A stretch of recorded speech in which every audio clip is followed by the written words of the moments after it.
Hey everybody, it's your friend Adam. I'm here with another Wednesday debate. We're starting a little bit late today. Not only are we actually starting a bit later than we had scheduled, but the scheduled time is much later than normal, about 3 hours later here. And I should never agree to debates this late in the day I'm so because sorry, sir. I'm completely frazzled here. So if I lose, Oh, I'm putting forward my excuse right now.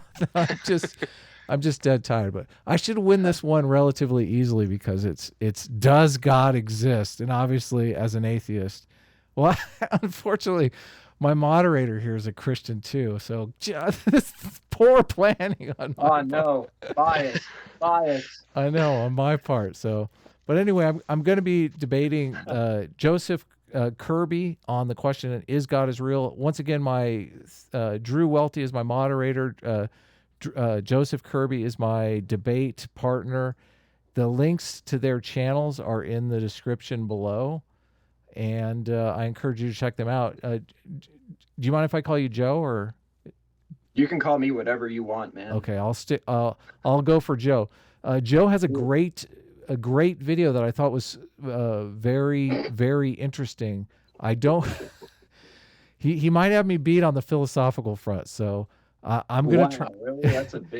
That's a big claim, man. Yeah, Um, Joe might actually be smarter than me, but luckily I have the facts and evidence on my side. So Oh my yeah, I got God. that science, so it that should be reason. an easy kill tonight. So I just want to, before we get started, Joe's going to take the affirmative position on is God real. I'm going to take the negative. I don't necessarily know the argument that he's putting forward. We haven't communicated very little about it. I want to next week, Wednesday, August 14th. I have locked in 5 p.m. Eastern time, so closer to our regular time. PSA Sitch is going to debate the unthinkable. He's going to debate Sarah Michelle, who is a trans woman. Should gender dysphoria be removed from the DSM? Which is a really nice way of saying, is gender dysphoria a mental illness? And I think Sitch is going to be taking the affirmative. Well, actually, no. Sitch is taking. Well, she is taking the affirmative position that it should be. I got to work on my double negatives.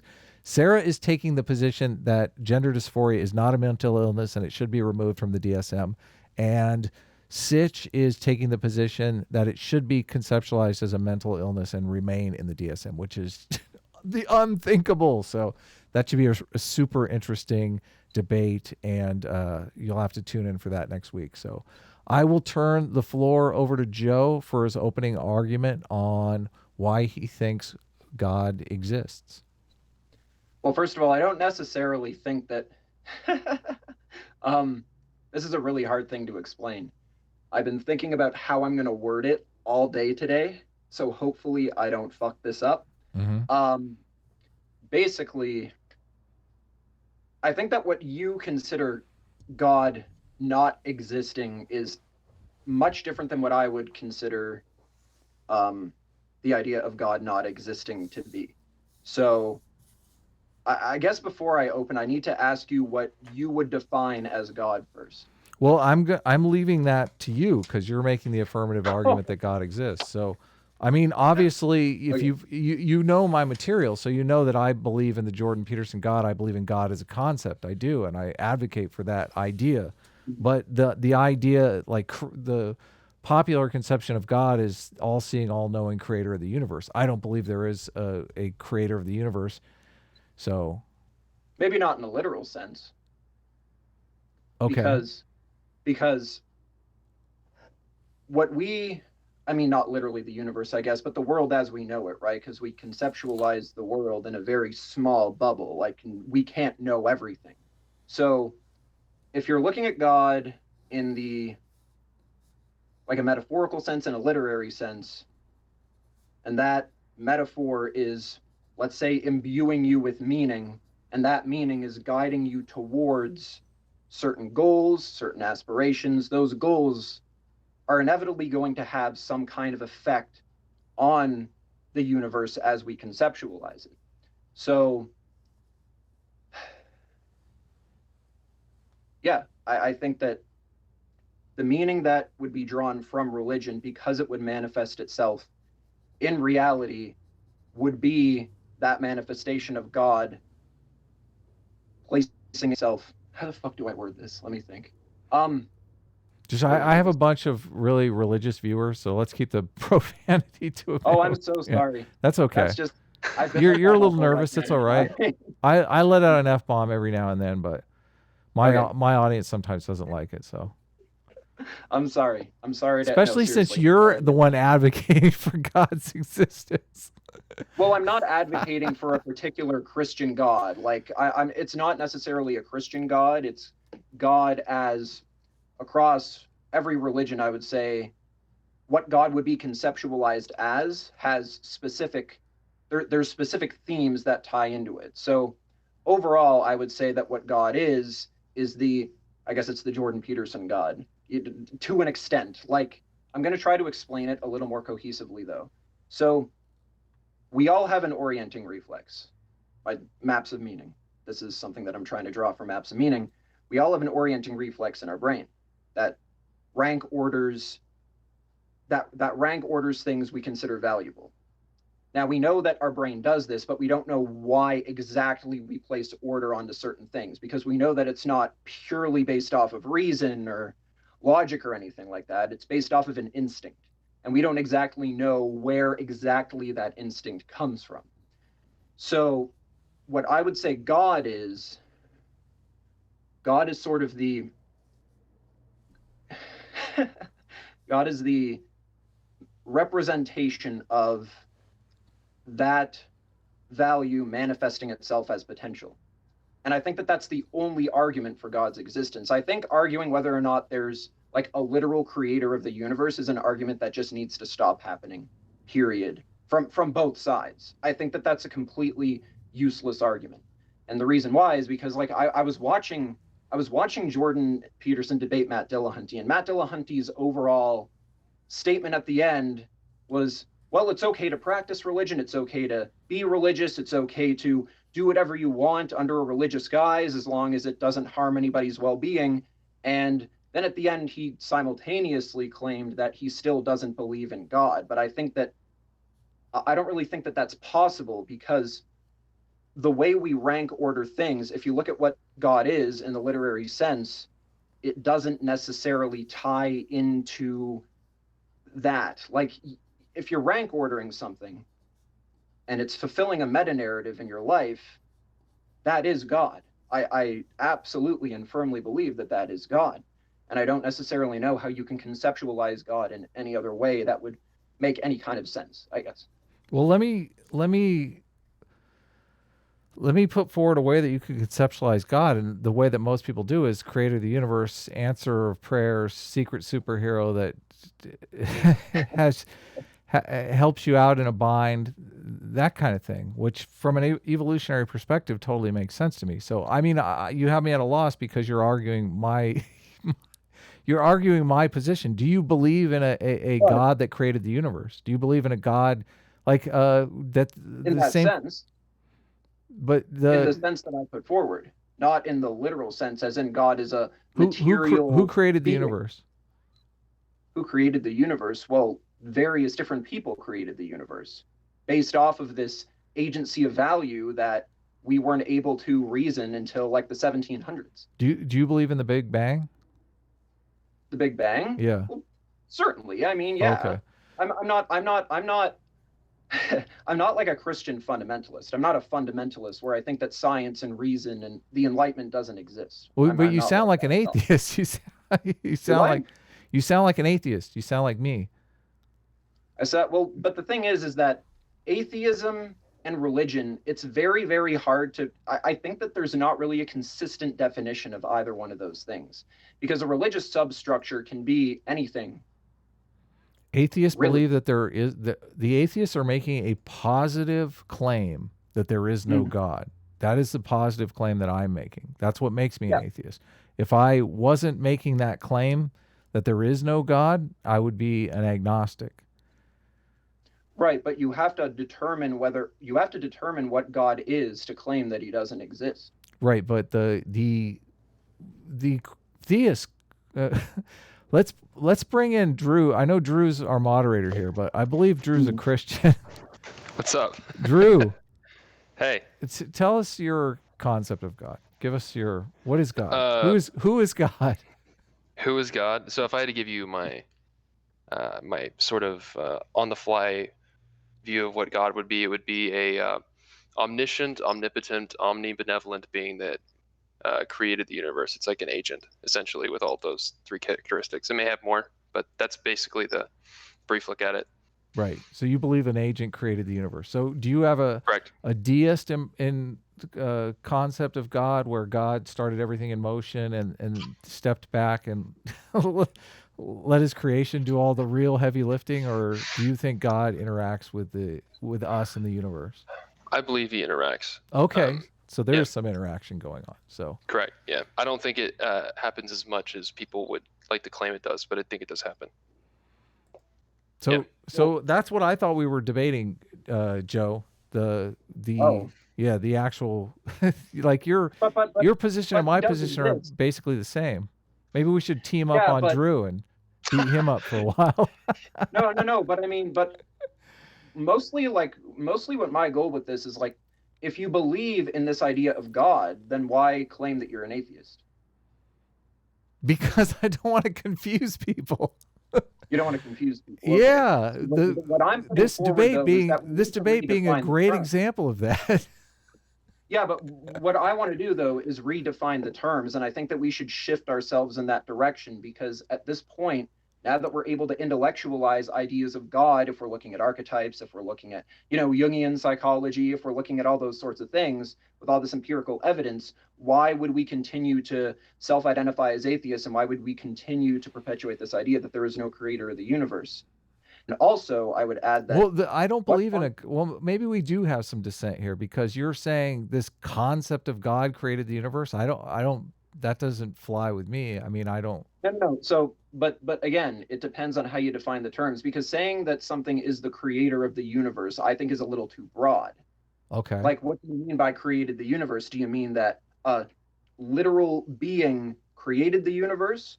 Because in the Bible, I know that that particular description of God defines God as someone who literally created the universe, but there's various different descriptions of God cross-culturally. So if you're looking at Buddhism, for example, Buddha believes in the idea of the one idea that remains consistent is the idea to overcome the suffering of life. And you can't do that without a value structure. But 3.6 billion years ago, when the Big Bang occurred, we have physical evidence, scientific evidence of the Big Bang. And certainly. Humans weren't here when the Big Bang happened. So how do we have anything to do with that? Well, it doesn't necessarily have to be humans in particular, right? Because we certainly know that animals rank order things too. Yeah, but who would be rank ordering things? I don't know. A day after the universe was created. I don't know. Yeah. That's the point. So are you believing in a God, in an agent God? Well, again, it depends on how you're defining it. Do I think that there's a material being inside of me controlling me like a puppet? No. But in the literary sense, if you're looking across all religions, there is a consistent theme to rank order things and to overcome what is causing humanity to suffer in accordance with that. Not humanity in particular, but I guess just beings, you could say. Right. But the claim on whether or not there was a conscious agent behind the creation of the universe seems like a scientific claim. It seems like an empirical claim, a truth claim. I'm not trying to make a scientific claim. What's that? I'm not saying that the orienting reflex exists, but I'm saying that we don't know what causes us to rank order things. We don't have scientific evidence as to what makes us rank order certain things. As we grow up, sure, we can use reason and logic to provide us with certain motivations to orient ourselves towards certain things, but we don't have that right away. We always start off with an instinct, because there's always things that we know that we can't necessarily explain, and then we have to further investigate to find out what that is. Right, but I would argue. Atheism... Sorry, go ahead. I didn't mean to interrupt. Oh no, that's okay. That's why I think that science, the Enlightenment, let's say, I'll say the Enlightenment and formulating your life in a religious substructure, I think that they have a relationship with each other, because we have to be able to orient ourselves. We orient ourselves towards things based off an instinct that we can't explain. And then we find reason as to why we orient ourselves towards that instinct. And so that's what I think, that if you look at what consistently runs across each religion, that's what God is. And that is the interpretation of God. So you're arguing that God is the orienting instinct? No, the orienting instinct is the orienting instinct. I'm saying that we don't know why the orienting instinct orients us towards certain things. Well, I believe I do, though. So, pardon? I believe I do, but it's kind of off topic on whether or not there's a God. It's not off topic, because if you're reading a religious text, and it doesn't even have to explicitly be a religious text, because a religious text they're stories, and these stories imbue people with meaning, and they orient ourselves in a certain direction, and it's like that cross-culturally, especially within our culture, right? So that reality that orients ourselves towards things is what God would be in the literary sense. So you're saying that everybody orients themselves instinctually? No, I'm not saying everybody. Right. Pardon? Instinctually, people orient themselves. Well, instinctually, your brain has to orient. You have to rank order things neurologically. Yes, I agree. Yes, but this is values. This is where values come from. But you keep saying we don't know why. But why you value certain things? Well, isn't it evolution? Pardon? Isn't it evolution? We value things that aid us in survival and reproduction, and we devalue things that work against our survival and reproduction. Survival and reproduction. Yes. Yes. I don't know if I'm necessarily living to reproduce. Can you speak for everybody when you say that they're living to reproduce? Well, on average, is always there's going to be. We can't define categories by the outliers. But why survive? Why survive and reproduce? No, why survive? It's just that's where all the instincts that animals possess come from. Do you disagree that animals are only interested in survival and reproduction, and that we are animals? No, I don't disagree that animals are only interested in survival and reproduction. I'm saying that human beings have to have a reason why. And we have instincts, but we don't know why we're oriented towards the certain things that we hold valuable. That's what I'm saying. Right, and I would disagree with that. I would disagree with that, but I wouldn't say that has any bearing on whether or not there is a conscious agent that created the universe. But I'm not talking about a material being that created the universe. Okay. And what I'm suggesting is that discussion doesn't go anywhere. I agree. I completely agree. But at the same time, God is real in the sense that I'm putting forward. That's what I'm arguing. And let me try again. I've been trying to steelman your argument here, but I keep missing. So you're saying God is real as a metaphor. As a meta-narrative. Yeah. Okay. As a meta-narrative. God is real as a character in a story. Not real. Well, yeah, I would say so. Yeah, and I think, but the thing is that we watch films and stuff all the time, which they also represent archetypes. They also represent the specific narrative structure. It's been happening long before evolutionary science was even a thing. It's been happening for. Can a character in a story act on the physical world? Directly act on the physical world? As in, the character from the story literally manifests itself in the world? Can Luke Skywalker pick things up and throw them at people? Well, in the film he can, not in real life, but okay, so we're separating the idea that is Luke Skywalker, which operates in a completely fictional universe, a universe of our own creating, but not. Yes. Right. And the only way Luke Skywalker can change the world is by influencing people by their story, and they change the world, right? Well, yeah. So, like, you're drawing value from the story, and then that's manifesting itself in reality. And that's what I would say, going back to the whole creator of the universe thing. You could easily argue, I think, that that serves as a metaphor for the universe manifesting itself in the way that we designed it to be. Right. So you're looking at religion in those terms, because we are conceptualizing the world in a religious structure. Right. What do you I believe in God as a concept. I tell people that all the time, which it sounds like that's exactly what you're saying. But a concept, the God is a concept manifests itself in reality, but not at the beginning of the universe. Not when the universe was created. That concept didn't exist before we created the concept. Not materialistically, but what our universe is to us is conceptualized that way. So, I'm not making a scientific argument. What are you making? I'm making a religious argument. I separate the two. Okay. I don't really think that there's a real domain for conflating religion and science in that sense, in the Darwinian sense that you're describing. Do you think it's worth defining existence here? Because for example, if you were to say Santa Claus exists, there's a way in which you could technically say Santa Claus exists, even though we all agree that he doesn't interact. Hey, wait! Spoiler alert! Santa Claus totally exists. Yeah, okay. All I mean is I think there's a distinction here between things that exist as stories and things that exist in the physical world in which we live in, because I think it's a distinction worth making for the sake of clarity here. Absolutely, yeah. So you know what? That's a good point. Yeah, I should have defined existence. I define existence as that which manifests itself in reality.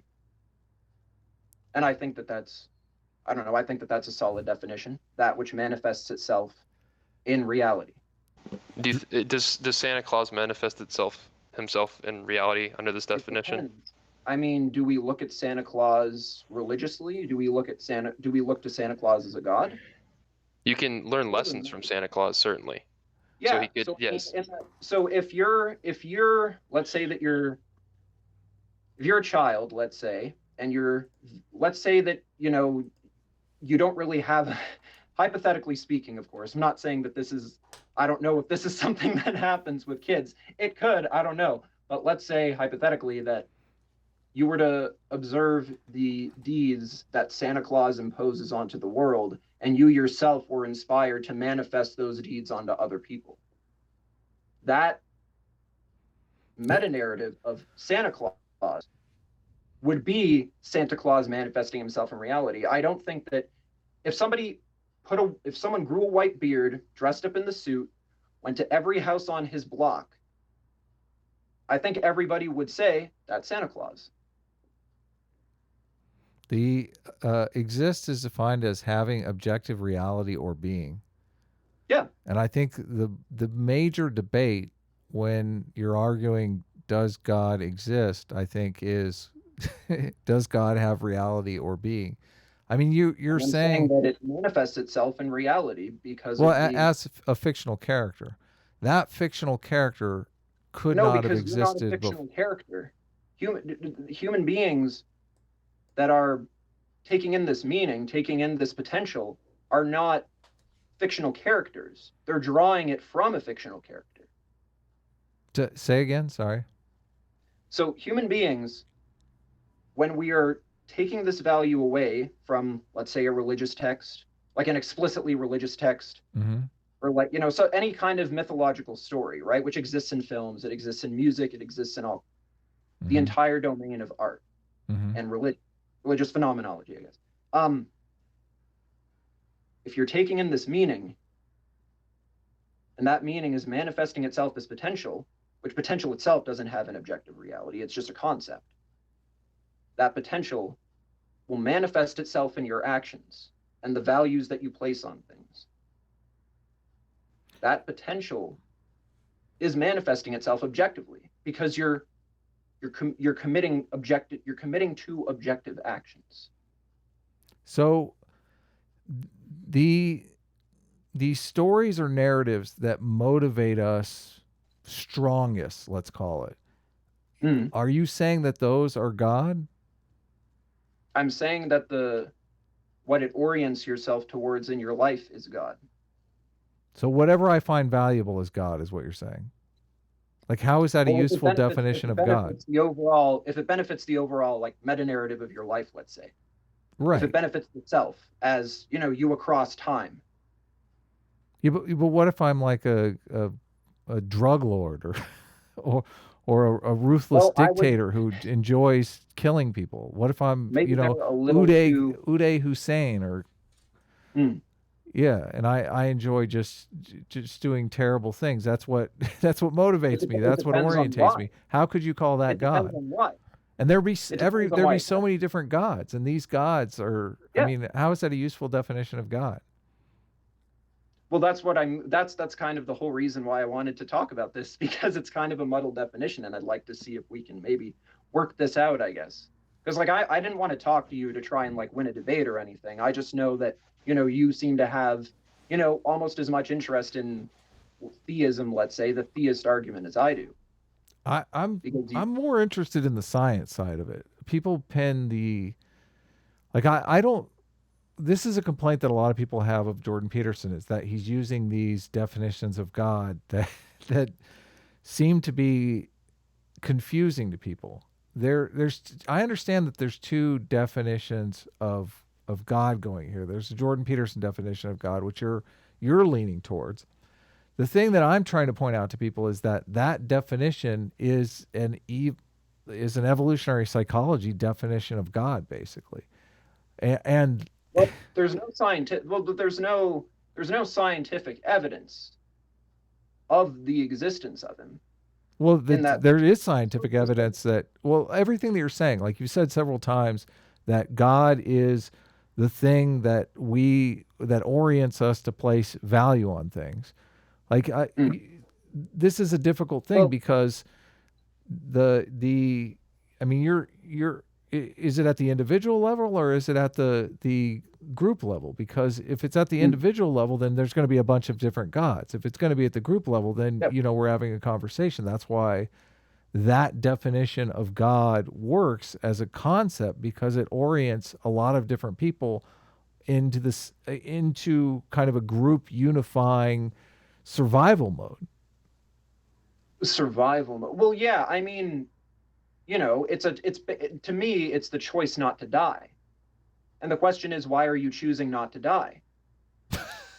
You know what I mean? No, but like, I know that that sounds absurd, but you have to understand that, like, if you're not oriented towards anything, then why are you existing? You have to orient. Well, I believe that you have to orient yourself towards something, or you have no reason to live. well, most people orient themselves towards reproduction. Do they? I don't know about that. I think a lot of people do. I think a lot of people are interested in sex I'm not saying that and people aren't dating interested in and sex. finding No, a girlfriend or a I'm not saying that people aren't boyfriend. interested in sex. I'm not saying that people aren't interested in sex. I'm saying that sex isn't the only value that people have. No, definitely not. But It's not the only thing that serves a meta narrative. No, but that's your claim, is that we're people oriented towards people are reproduction. interested in status, tremendously interested in status. Why do you Yeah. think they're interested in status? I don't know. They're oriented towards status. Because status is reproductively valuable. Oh yeah, that's Status one way is- though. That's not the status isn't the only thing that serves people in their lives though. Yeah, but I What mean, status am I trying to acquire from having this conversation with you?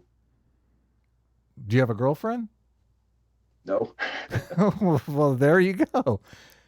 Would it be nice to have a girlfriend? Maybe girls Oh, aren't your certainly, thing. That's yeah. fine too. Certainly, yeah. I would love to have a girlfriend, of course. Okay. Everybody would. I'm not saying that people. Why would you love to have a girlfriend? Why I'm not would you saying love to that have a people don't girlfriend? want Like, what girlfriends. is orienting you towards having a girlfriend? What orients everyone else towards it? Look, Reproduction. I'm not arguing that people don't want girlfriends.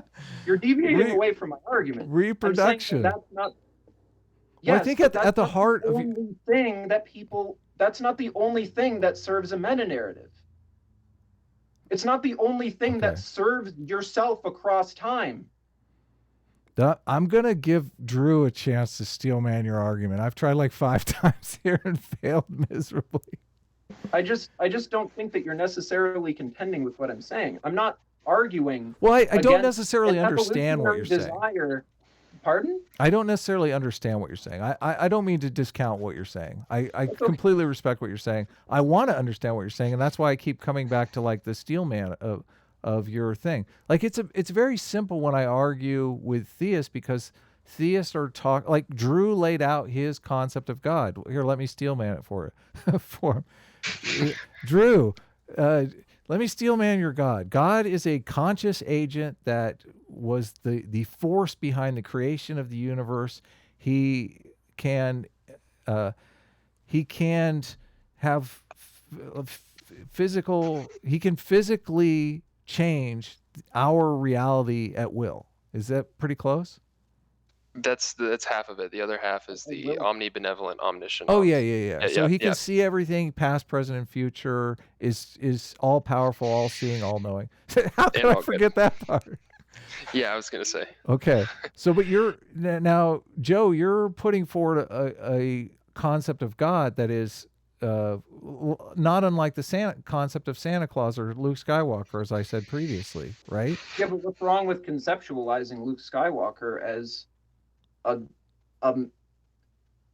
symbolic God necessarily, if it's orienting yourself towards a value structure? Because you have to place value on something, and we don't know why we place value on things. That's the argument I've been making all along, is that the orienting reflex tells us that we orient ourselves towards certain values, certain ideas, but it doesn't tell us why we do to specific individualistic cases. I think what Adam has been expressing with some of these natural selection oriented responses to this particular thing is that I think he's saying that actually we do know it orients people. Yeah, totally. That's the thing that makes you more fit in an environment and allows you to reproduce more. Yes, but what I'm saying is that doesn't serve everyone's lives overall. I don't purely exist to have sex and reproduce and make babies. That's not the only reason for people's existence. Mm-hmm. Could you give us an example, just for the sake of clarity, not trying to grill you? Could you give us an example of something that people would be oriented towards that doesn't aid reproduction in any way? Yeah, sure.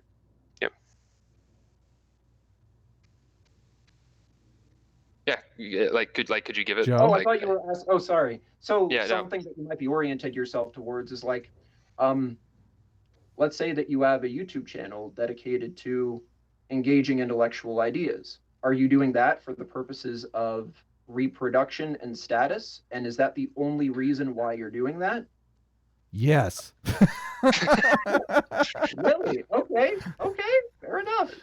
To be fair, but I'm arguing. Sorry, Drew, to interrupt. No, go for it. But you are one individual out of many, and what I'm saying is that. Okay, I guess I have to know why you think that this will provide you with. Maybe you got me, Adam. You might have got me. Well, I'm not doing it consciously, okay? I'm not out here trying to like. You're not doing it consciously, okay? You're not doing it consciously. Right. No, I tell myself, I'm interested in this stuff. Pardon? I tell myself, I'm interested in this stuff. But I mean, you can. Yeah, but why be interested in this stuff? Why go the lengths that you've gone to? You're saying that it's because of reproductive status. It is legitimately my interest in this stuff, right, which drives me. But I'm not saying it's not. But your body. We are animals, okay? It's a social constructionist way to look at the world, to think evolution is not working on the old brain as well. Like I'm not saying it's not working on the brain. I'm not saying that. I know. I'm saying that there are things. Let me finish my point. Let me finish my point really quickly here. Sorry. The motivation that I have, Like, it's very easy for the brain to tell me that I'm interested in this stuff, but me to still see that there's a fitness advantage to me being interested in this stuff. The fitness Okay, advantage fair doesn't enough. go away just because I tell myself, oh, it's just, I'm interested in it beyond that stuff. No, but I'm not saying that it goes away. I'm saying that there's more, and you have to, what God serves as is a metaphor as to why you should orient yourself towards something. Because if it's predicated based off of instinct, like, why? Let me ask two questions here. Continue the intellectual debates outside of the purposes of reproduction and status, let's say. Is there another, do you have another potential thing that people can be interested in that is separate from? How about a concept? How about truth? Why orient yourself towards truth? Well, it's, People don't in the evolutionary sense. yeah, I think very few people orient They lie and themselves. manipulate things all the time, right? I think very few people orient themselves towards truth. Hey, Drew. Oh, I'm not saying everyone orients themselves towards truth. Drew, where was God 3.6 billion years ago before the Big Bang? Chilling, man. Yeah, exactly. Kicking back with a cold one. Exactly. Okay, Joseph. For Yes. not for Drew's God, for your God, because Drew's God is a very different God. Drew's God is kicking back with a cold one 3.6 billion years ago, going, should I light this bitch up? Let's do it, right? Now your God, 3.6 billion years ago, before the Big Bang happens, where's Joe's God? I don't know. I'm not making that argument. I'm not arguing against evolution. I'm not arguing against science. Right. I'm saying that we orient ourselves towards certain things, and we don't know why we orient ourselves towards those things. You said a moment ago that you just tell yourself that you're interested in engaging in intellectual ideas. Uh-huh. Why are you interested? You don't know every precise detail as to why you are interested. Right. Otherwise, you would have been able to espouse them immediately. Man, I wish I wasn't interested, to be honest with you. You wish you weren't interested? Yeah, I do. Some people do like that. So I think what would be useful is okay, so let's call your God Joe God and my God Drew God. Right. Do you believe that Drew God exists? If it's serving your if it's serving your value structure. No, you can't change. No. You can't change his God into Joe God. Okay. No, so I mean literally, like, exactly how I defined it. Does my God exist? And I don't mean like I believe in it, therefore it serves some meta narrative for me. I mean, like, I believe it's a physical thing, like we could actually observe it. Does that exist? You mean in like a material sense? Observe a physical entity that would be, let's say, hypothetically speaking, let's say a man. Yeah. Who called himself God. Did he ever exist? No, yeah. He wouldn't. No, I don't think he does. Okay. So what I'm pointing at here. So you're conceding the Drew God doesn't exist, but you're not conceding that your God, your definition of God, doesn't exist, or you're saying. You concede the argument on my God. My God doesn't exist. You're not conceding on your definition of God. Your God does exist. My definition of God aids your definition of God in the sense that he's providing you with value to orient yourself towards. I'm not talking about aiding my definition. I'm saying, is my definition true? Why be religious if it's not providing you with any meaning then? He doesn't want to answer. He's filibustering. Hey, I want to make a correction really quick here. Reed Nicewonder is saying the universe is 13.72 billion years old. I can't believe we got it down to the second decimal. But I believe 3.6 billion years ago is when humans first evolved. So, or when the Earth was created, or something like that. So, thank you for the correction, Reed. But you understand Drew's question. Drew is saying that Drew believes in a concept of God that actually exists in the real world. He's making a scientific claim here that I am disputing, and you are But not I'm not really arguing with Drew. I'm arguing with I'm putting forward a different argument than Drew is. I'm not putting forward a different all I'm argument. saying is I'm just trying to get you to acknowledge that you're making a different argument. That's all I'm Yes. saying. I'm not trying to interfere. Yeah, but I think that I've already done that. I think that I did it at the start. Sure. I'm just trying to clarify that you do not believe that there is a physical existing God that I am referring to. A separate agency from someone else. No. I don't believe that there is. That's all my point was. That's it. Yeah. So that's all Yeah. the clarification was about. I just wanted to make sure. That's not the argument that I'm putting forward. Yeah, I think no, that I didn't think it was. isn't- I just wanted to make sure that was clear up front. So yeah, Okay, I'm gonna step out then. So yeah, go ahead. you believe you believe Drew's God doesn't exist, is what you're saying, Joe? I believe that his definition of God doesn't exist. Okay, so I win. God doesn't exist. Well, I'm not trying to win anything though. Like I'm I trying was. to understand why care about the evolutionary argument for God's existence. I'm saying why care? It's not doing anybody any good. Well, because the way that I think a Christian, let's say, maybe I am speaking on Drew. If I'm misspeaking, if I have misspoken towards you, Drew, go for it. Just go for it, man. I think that I think that like a Christian who might make the claim that Drew just made about his definition of God might not necessarily act that out in all such cases. Not in all such cases, but people conceptualize God as a meta-narrative and they act it out as such. Right. Well, I believe in Joe God, because Joe God is basically Adam God to some extent, but like where you're saying the value structures are, and what I find fascinating about Jordan Peterson is basically saying all of those value structures are embedded in the evolutionary narrative. That if we I don't necessarily know if that's true. What do you mean exactly? Could you put like a specific argument forward just so I can get a sense of what you mean by that? Well, he's saying that God exists as a concept that orients us to behave in ways that are good for us, good for our family, and good for our community. He said this many, many times. He said that, but then he's also given different definitions of God too. Which Yeah, is just I did a video on it. Out, for example. Yes, he gave like 4 or 5 or 6 definitions. I did a video on it. He did it during the Sam Harris debate. So yes, I agree with you. But it seems like that's the definition that you're zeroing in on in this debate discussion. But I'm saying why call yourself an atheist then, and why not reframe the debate that way? Because I don't believe in the theist God. The theist God is Drew's God. But I don't think that there's a good way to conceptualize it. I don't think that that's the way to conceptualize it, and I don't think that that's how Christians conceptualize it, even if they claim not to.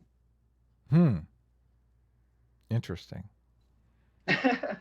Well, I don't like to second guess people's motives. I mean, I think. Well, no, I'm not trying to insinuate anything on a specific individual. I'm just saying that there are people who will claim one thing and they will act out something else. No, I agree. Yeah, but I think this argument. I think we're getting a little lost here. I'm very sorry for being so incoherent. That's okay. It helps me win the debate. Well, but to be fair, I think you've been coherent. I just think that there's misunderstandings taking place. I wouldn't beat yourself up too much about totally. being. No, I know, but I think that Adam, if I'm mistaken, correct me if I'm wrong, of course. I think that you've sort of given a couple different definitions of what you consider God. Because I think in one definition, you said that you don't believe in a creator of the universe. And in another definition, you said that you don't believe in a physical entity. And I think that those are two completely different things if you're conceptualizing it from a narrative structure. Because you can make an argument that the universe as we conceptualize it, because we don't really have an explanation for consciousness necessarily. We could debate that if you like. But the way that we conceptualize the universe is based off of what we place value onto. And when human beings orient ourselves towards certain values, it changes the material conditions of how we conceptualize the universe. It changes our perception of the material conditions, but the whole idea behind objective science is that the material conditions are still out there unchanging. I mean, you're making an argument very much like the scientist Donald Hoffman. I don't know if you know his work, but I'm not familiar. So he says that we can't, that he's done these experiments inside of computers where he creates, fictitious organisms that interact with one another. And whenever the organisms perceive reality as it actually is, they always go extinct. So you're better off not perceiving reality the way it actually is, but perceiving reality as in valuing what aids survival and reproduction. This is an evolutionary argument. But what aids survival and reproduction isn't the way that we ought to orient ourselves. Says you. Because there's more to an advanced society than that. Says you. Well, yeah, says me. That's my argument. I would argue the objective world doesn't care what you think.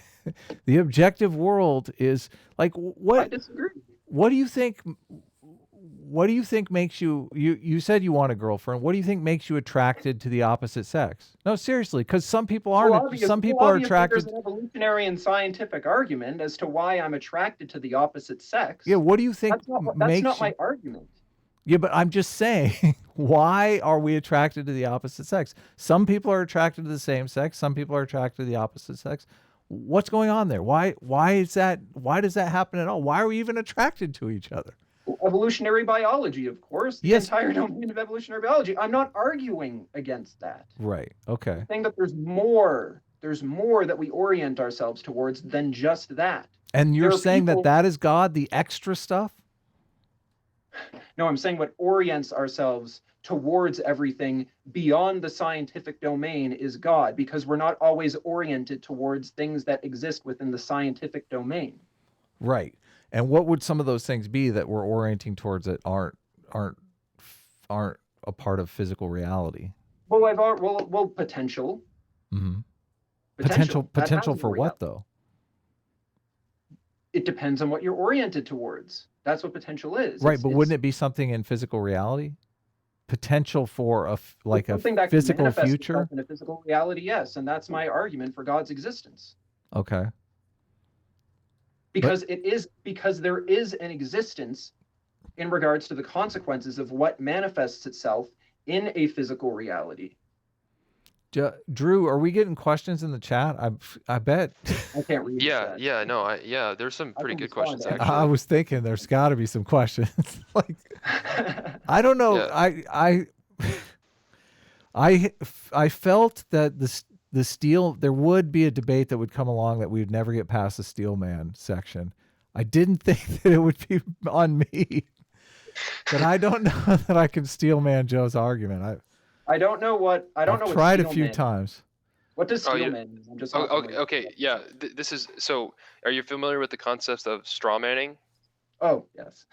It's the reverse of that. So you try to characterize your opponent's argument in the strongest possible terms, so that you're actually engaging with what they're talking about rather than a caricature. Okay, that's not good. Yeah. So I don't know that I don't know that I can put forward your argument in a way that I would, like, in its strongest form. I don't really even know what the argument is that you're making. I mean, I can feel a little bit around it. You're saying that God is not, you don't believe in Drew's God. We're on the same page there. You think God is something about orienting ourselves, but not just for survival and reproduction. Perhaps God is the extra stuff above survival and reproduction, which is different than my argument, because my argument is it's survival and reproduction. That's everything. The only place people mix it up is because people think, well, then it's survival and reproduction for me, and I can do completely immoral things because that's good for me. But no, my concept is survival and reproduction for the group, the widest number of people. And things that we tend to think of as immoral usually are bad for group cohesion and group solidarity. So that's why they are immoral. And it still goes back to evolution, though. Hold on. Okay. So I had a bit of a hard time following that. Okay. Yeah, I might need you to repeat some things. So, are you saying that you act out a moral sense to benefit the group based off of your inherent biology that has existed since mankind has manifested itself? Is that what you're saying? Well, I don't know that I would go that far back. I mean, I'm a Okay. human being. I was socialized into a community with group norms. That group collected those norms over time just through trial and error. And those norms may work in this particular environment. They may not work in this particular environment. So that's the evolutionary process is ongoing. Right.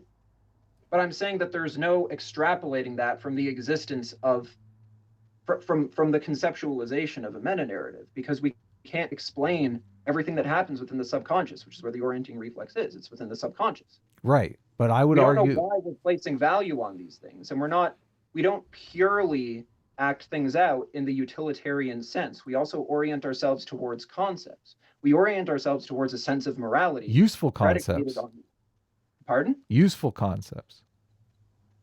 Well, useful concepts, but also concepts that benefit as many. There are people who orient themselves towards concepts that benefit as many people as we possibly can, Useful. ideally, universally. And I don't necessarily know how benefit. that's, Okay, we're getting close here. Benefit the people how? When you say benefit, what do you mean by benefit?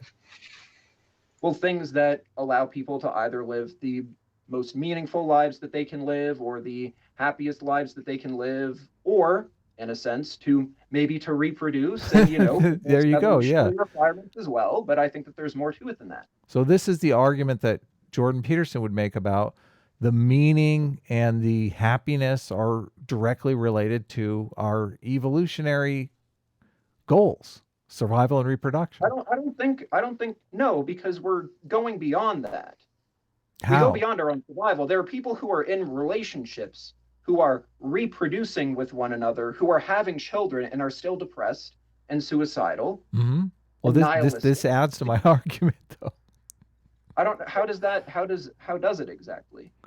Well, because even if the environment is making them feel awful, totally, completely hate their lives, they're still interested in survival and reproduction. Not always, though, because then you have to completely discredit the idea of depression and suicide. Right. But I would argue people who believe that life is not worth living, despite the fact that they might have a wife and children and the reproduction needs are being fulfilled. It's not helpful to go just on little thought experiments. We can always find a way to invalidate the rule. I mean, what we're really looking for is when you're saying going further beyond evolution, I mean, I'm looking for the example that can't be traced back to evolution. And I never find it. But where does the concept of truth tie into the scientific method? Science is looking for objective truth. Because the scientific method hasn't always existed. True. Yeah.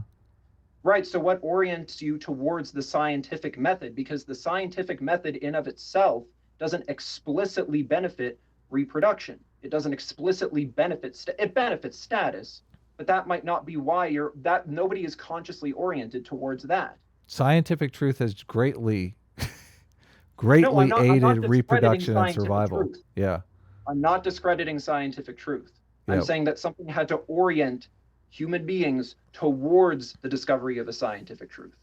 Do you want to go towards that? What oriented them towards that? That's grounded in reproduction and status purely. Well, what scientific? I mean, the reason why scientists want to make discoveries is because those discoveries increase their status, and status is reproductively valuable.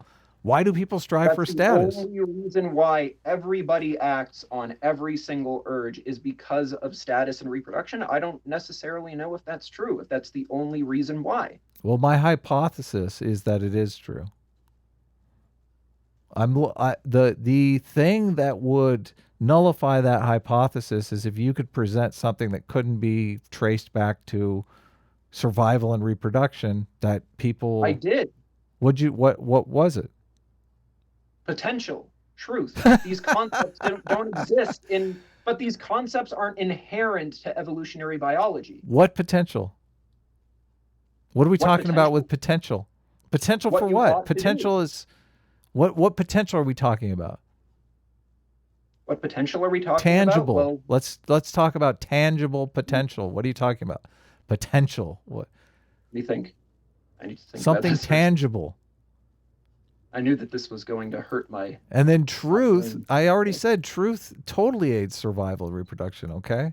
It does. I'm not saying it doesn't. I'm saying that it does more than that because it benefits people who you otherwise wouldn't necessarily know exist. Yeah, but how does it benefit those people? Survival what and are we doing reproduction. right now? That's how it benefits them.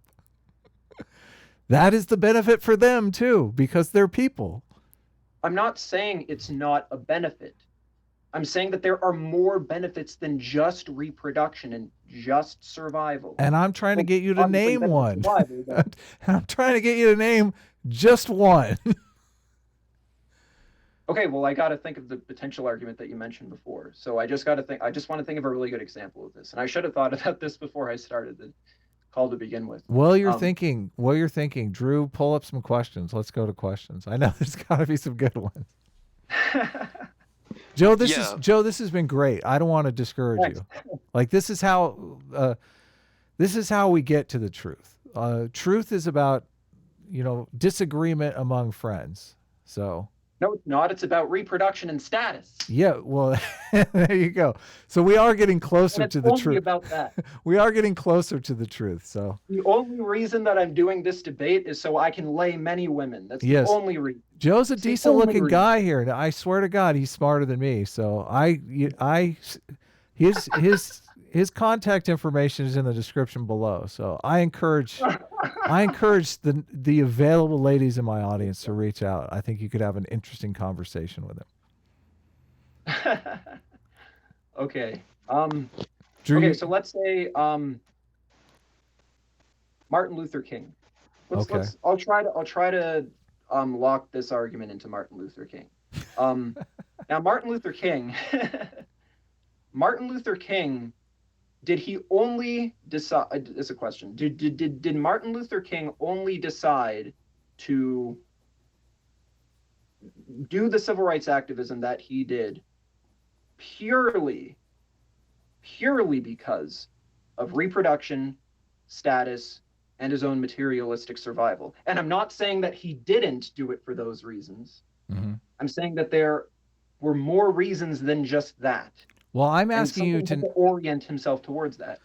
I'm asking you to name those reasons, and I don't know if you know this, but I'd like to ask you, why do you think Martin Luther King was cheating on his wife? Oh, for evolutionary and I would argue that it was evolutionary reasons, and I would argue that the status that he acquired put him in a position to cheat on his wife. Yeah. So sure, I'm not saying that was a good thing to do. I'm certainly not saying that he should have done that or anything like that. Yeah, I'm not either, but I'm just saying you're saying there's something extra for him to do that without supernatural agency.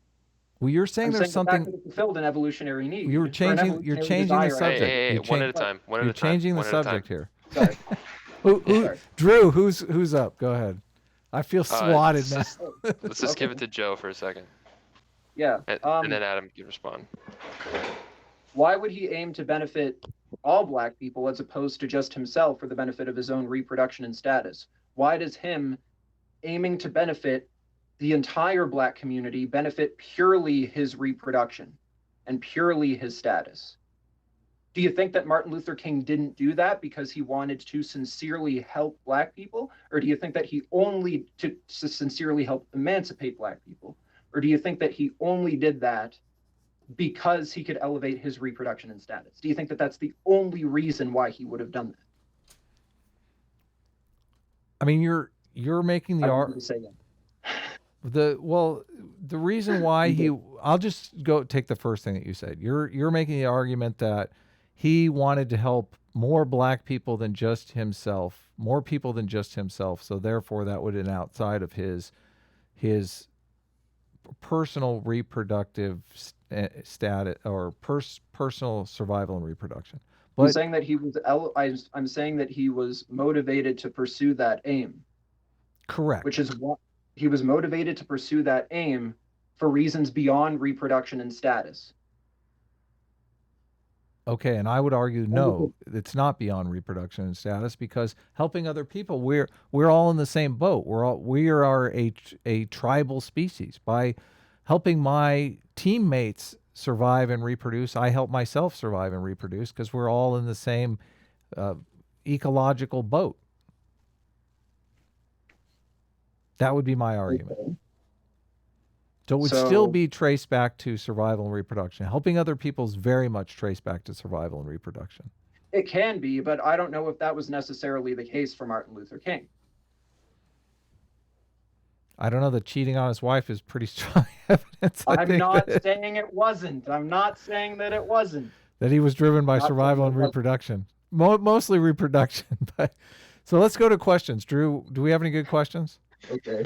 Yeah, we got a lot of good questions. Reed is killing it, by the way. He's got like Reed a is lot great. of good questions. Yeah. Okay, so this is a question for Joe.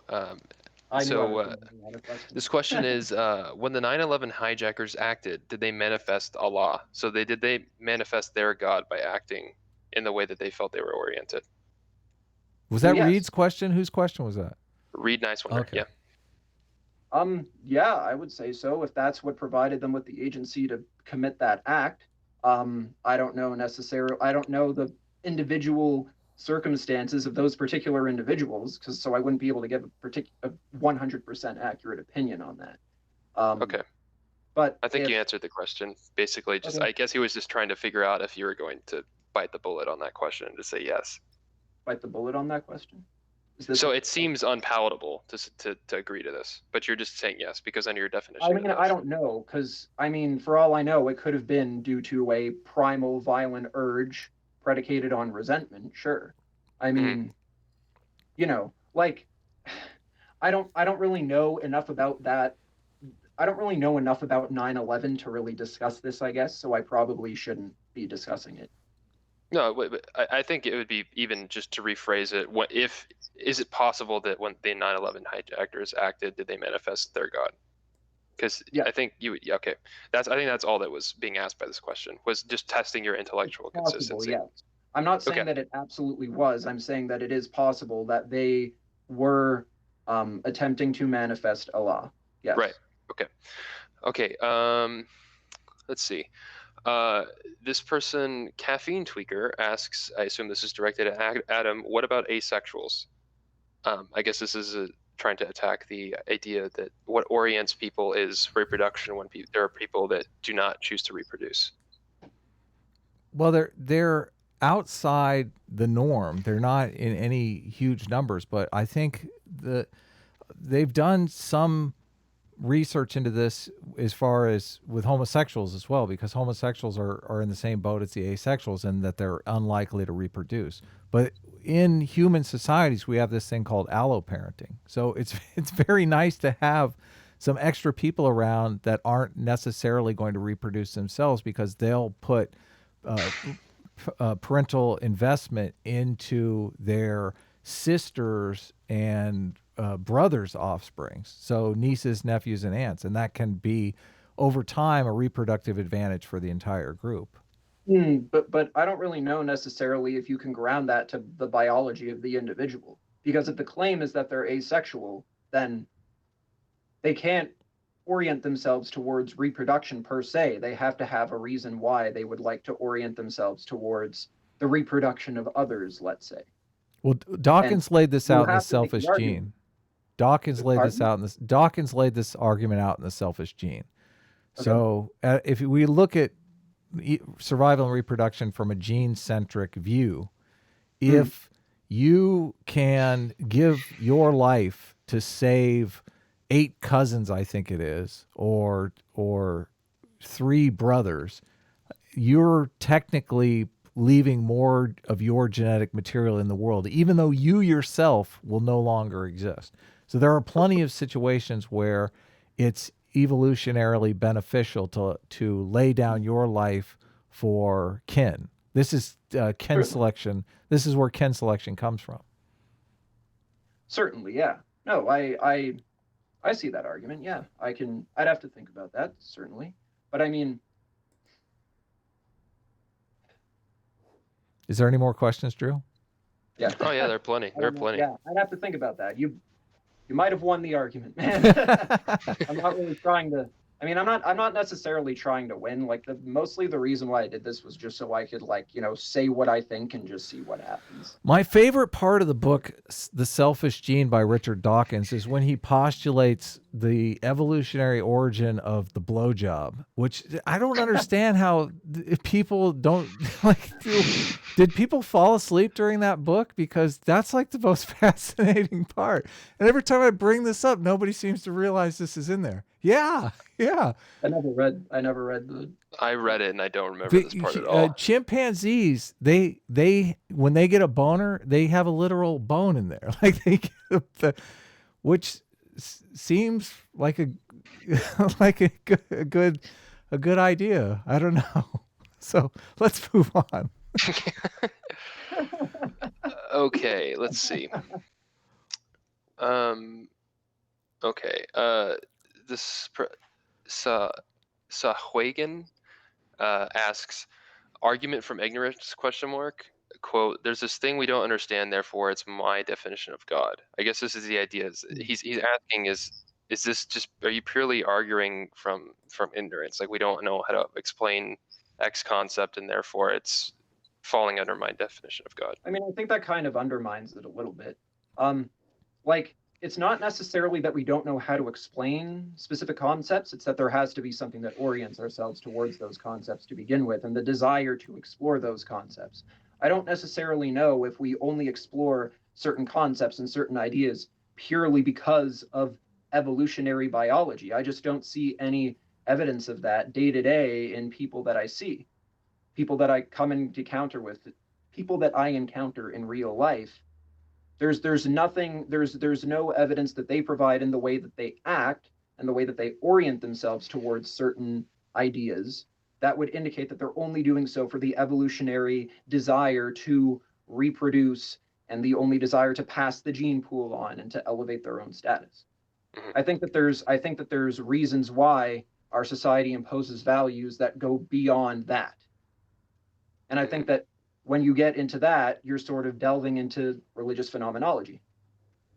But you could lay ignorance at that too. Like, you could almost say that, like, my definition of God is sort of what orients yourself out of ignorance. Mm-hmm.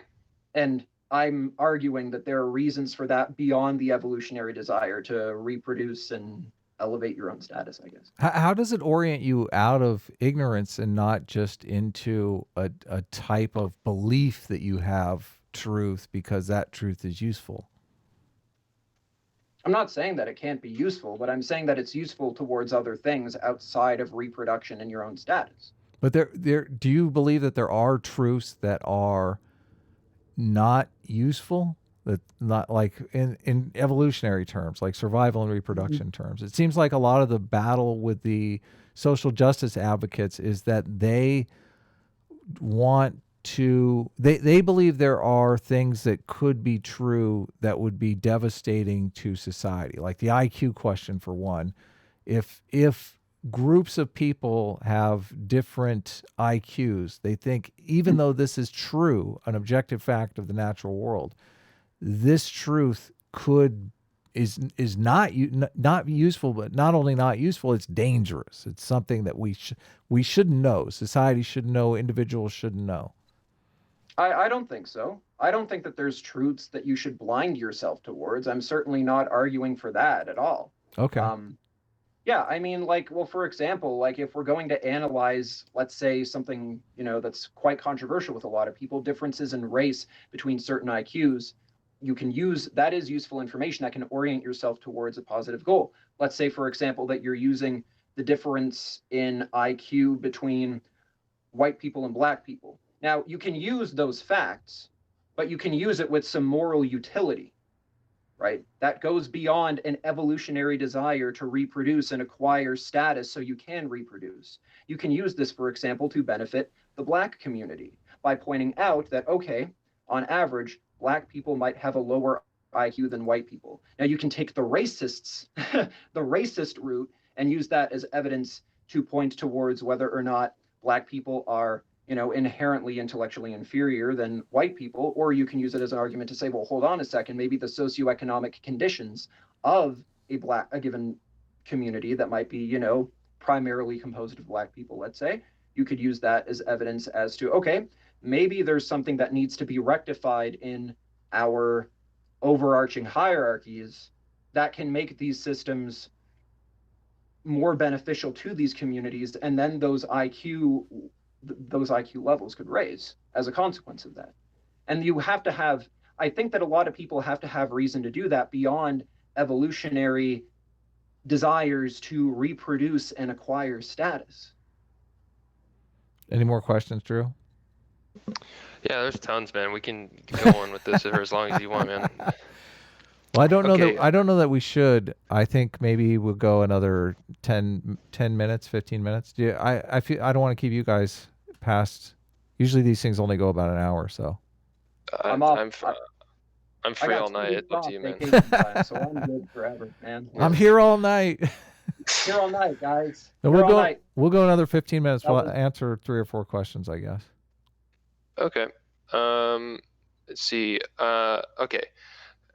This is a question directed at Joseph. This is from Read Nice Wonder again. It says, if he had a naturalistic explanation for the orienting instinct, would that change his confidence in God existing? Sorry, so if there was evidence provided that allowed us to decide, if there was evidence that suggested that the orienting reflex could objectively explain why we rank order specific things that pertain to us as individuals. Yeah, sure. I Like would if you be found able to some change sort of that. naturalistic explanation for why we value things. So if you found some sort of naturalistic, scientific, objective explanation for the orienting instinct, would you change your position on this? The orienting instinct does tell us, it is scientific evidence that we place value on things. My argument is, why do we place value on things? The orienting reflex doesn't explain that. So if there was evidence to suggest that the orienting reflex can explain, let's say, for example, why I value, I'm in a closet right now, so this is useful, why I value this shirt over, let's say, this shirt. If the orienting reflex can provide me with evolutionary, going back to Adam's argument, if it can provide me with evolutionary What would you consider evidence for that evolutionary argument? I don't know. That's what I'm proposing. That's what I was trying to get to. I'm saying that if you could give me evidence as to why I am oriented to one shirt over the other, scientific evidence, then that's fine. Right. Then I might be able to change my argument. Well, personal preference, though, like the way evolution works is evolution produces organisms that have behaviors. Now, those behaviors may be detrimental to them, and they may not survive and reproduce. So the thing that the way that evolution does it, like you're missing the selection portion of it. So you may have a personal preference for one shirt over another shirt. Okay, that personal preference may not give you any kind of survival or reproductive advantage. Let's say that it does. Let's say your personal preference for shirts makes you a snazzier dresser, more women are attracted to you, you have a better chance of reproducing, and sure enough, you reproduce. You pass that preference for these snazzy shirts onto your kids. Now, your kids have the same personal preference as you, but the times have changed. Now the shirts they like, the women don't like anymore. So all of a sudden, that personal preference that manifests itself in a very real way in the world goes extinct because your kids are picking the same shirts that you picked and nobody's buying. So, I mean, that's the way evolution works. It's It's a process that takes place over time. One of my arguments for why I think religion is a useful adaptation is because it's so persistent. Like, it's everywhere. It never seems to go away. Like, if it wasn't some kind of evolutionary adaptation or evolutionary advantage, it would definitely go away. No, but what did we do before we had knowledge of evolutionary evidence of anything? What did we do? Just because we didn't have knowledge of it doesn't mean that it wasn't working but what in the world. oriented ourselves towards the acquiring knowledge of that beyond reproduction and status? There was obviously some utility in doing that, in furthering, let's say, aside from meaningless debates on YouTube, I don't know that there was any use to it. I'm not sure. You don't. Okay, well, that's what I'm. But that's kind of where my argument is, right? But like, you understand my argument, correct? You understand my argument, correct? Well, yeah. I mean, so you're saying in my argument, the argument that I laid out, you understand my argument, correct? That the shirt picking is an expressed behavior that's either a reproductive advantage or it isn't, and that it can be genetic. Yeah, certainly. Yes. So how does that fit into your concept of God if God is simply the lucky pick of the shirt? Fair enough. I thought we were just talking about like just personal values in general that we can't explain, I guess. I mean, it depends on what wearing that shirt might do for my well-being, I guess. You understand when some random mutation happens that produces a behavior that's like, most of the time those behaviors are not advantageous. Like, very few times are they advantageous. Most of them go extinct immediately because they aren't advantageous. But I'm saying that we orient ourselves towards things that don't allow us to go extinct, that don't tie in to the evolutionary and reproductive argument. How is it not just the luck, though? Pursue values beyond our own desire to do this. If you value things that do not facilitate your survival and reproduction, those values die with you. Yes. Correct? Well, I don't know. I mean, it depends. Like, how do I word this? Let me think for a second.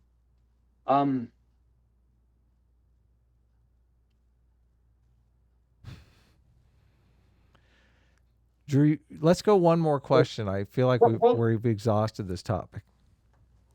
Okay. Okay. This is kind of, I'm not sure if this is even on topic, but it's a fun question. Why do SJW atheists start out with higher than average IQs, maybe even some genius level, and they turn into complete morons? That's one. Who said that? Bill Barry. That's one for the history books, man. I'm not sure we don't have enough time to answer that one. I could answer in a sentence. Go ahead, Drew. Let's hear it. So, the more intelligent you are, the better you are at rationalizing things. So if you hold bad ideas, you're more likely to hold on to them if you're more intelligent, because you can rationalize and argue against people that aren't as smart as you. So even if your ideas are worse, you can defend them better. That's worth the price of admission right there, man. That's good. That's good. That's true, right? What'd you say, Joe? True. I just said that's true. Yeah. That's true in regards to that's why there's people who are smart beyond comprehension who still do really stupid things. See, I told you this guy was smarter than me. This is why I'm destroying him in this debate. Yeah, exactly. Because I'm honestly not that smart. No, you're a smart guy. One more question. That was too quick. Okay, yeah, that's fine. Let's see. Got a lot here. Okay, this is a good one. This is again from Reed. So this is directed towards Joe. Does God exist outside of human minds and external recorded media? What does he mean by external recorded media? I assume he means like the doctrine, so like the actual physical narratives. So if does he exist outside of minds? It's the same minds in general, or the text within where they're stored. So like, yeah. Well, the text and where they're stored came about because of human minds. Just answer the question. That kind of is my answer. Like so the answer would be no then. Would answer that, I guess. The answer would be no, correct? know that. Well, you're no, saying yeah, I you're guess saying the God answer only exists in recorded media. only exists in recorded media? No, not in In human recorded minds media. as well. In human minds, yeah. I mean, potentially, right? Like, we don't. Answer the question. Does God I'm trying exist? to answer the question. I just find the question difficult to answer, I guess. Like, if he only exists in recorded media. No, I think you misheard me. Okay. Does God exist outside of human minds and external recorded media? So he's essentially asking, if you Okay. take human mind and recorded media, does he exist outside of either of those? Oh, does he exist outside of the human mind and recorded media? Yeah.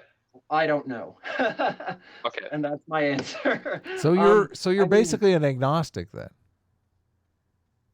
because you could believe in well, Drew. yeah, you could say that. Yeah, If you're I mean, saying if I you don't want know, to. then you don't know if Drew's God exists. I'm saying Drew's God doesn't exist. So I mean, maybe, I'm making but an I'm not. affirmative But wait a claim. second. We don't really know if that question was. We don't know what definition of God that question was referring to. It was referring to yours, to your Yes. definition. Then in Yeah. my definition, then by my definition, I think that I don't know is a perfectly valid answer. Fair. Okay. Well, this has been a fascinating conversation, Joe. I don't want to discourage you. I really don't. We've had a lot of fun here. So I've linked to his channel. You're making videos. You've made one video, correct? I made one video. Yeah, I'm not necessarily proud of it. I thought it was pretty good. Pardon? I thought it was pretty good. I mean, it was good production quality. Like I said, I'm not sure that I completely understood it, but I could tell you were making a Jordan Peterson type argument. So I felt like we had some common ground there. I'm not trying to make Jordan Peterson type arguments. I don't agree with Jordan Peterson on every little thing.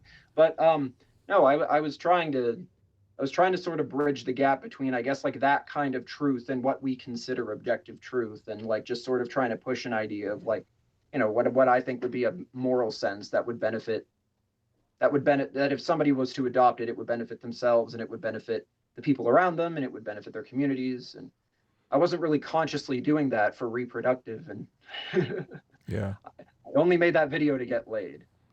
I'm just kidding. So you can check his channel out. Drew's becoming a regular moderator on here, so check his channel out. He's got. Do you want to pitch any? I mean, you've done some recent videos, Drew. What was your last video about? I can't remember. My last video was about a debate that you did in the past. So yeah, check it out. You did a debate a couple weeks back. I think it was 3 weeks ago, about is Christian morality better than secular morality? And you were arguing that Christian morality was better, and you got hung up on this idea that the Bible condones slavery. And my most recent video is just simply about why that's just factually not the case. Right. And how she was conflating a couple different things, and I break it down into logic, basically just showing purely why she's just incorrect about that.